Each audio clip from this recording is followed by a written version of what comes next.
I was desperate to move to New York for my work, and because I wanted to get my children out of LA badly. I thought they're just going to be mall-minded. You talk about the cultural scene and everything in LA. I mean, really then, hello, you know, there was a couple museums. It wasn't much of the part of the zeitgeist even.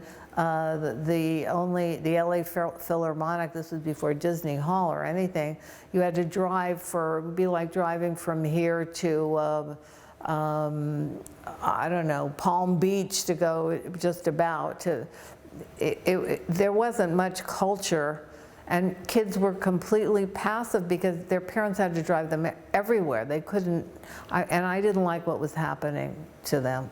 But I also knew that if I didn't get out, because I was getting enough feedback from people saying you should be in New York, you should be in New York.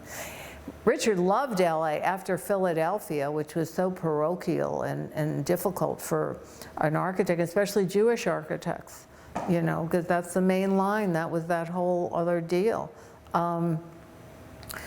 He didn't really want to go. I was the driving force of moving to New York. And yet it was the best thing that we ever did for our children, for ourselves, for our lives. All of it changes my work.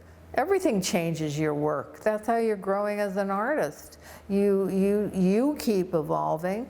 You keep opening new windows into yourself. New people keep arriving, new situations, new heartbreaks, new disappointments, new challenges, new casts of characters.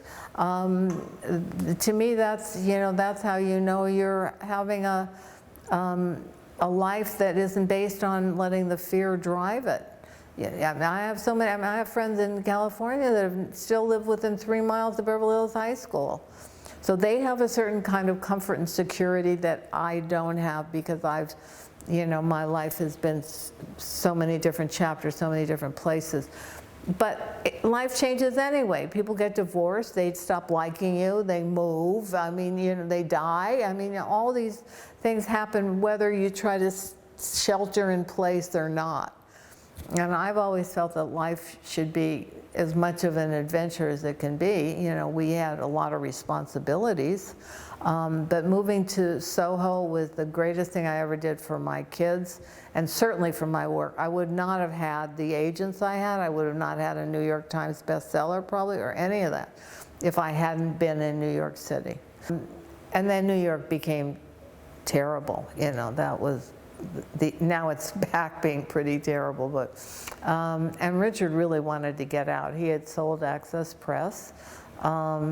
He thought he was going to go to Newport, do a couple more TED conferences. They still hadn't really, you know, but there was some, and you know, go fishing. I still have the fishing pole I bought him, never been used, and we moved there. We did this crazy thing, and then everything just kept exploding, you know. We certainly hadn't anticipated that. You know, we just, I don't know, we flew by the seat of our pants. We are nesters and we work at home.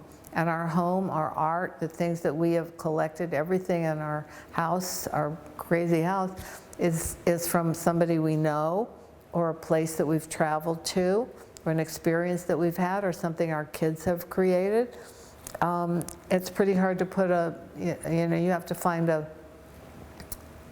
house that speaks to your soul. It's never a place that we just live in. You know, it becomes like a living organism that reflects who we are.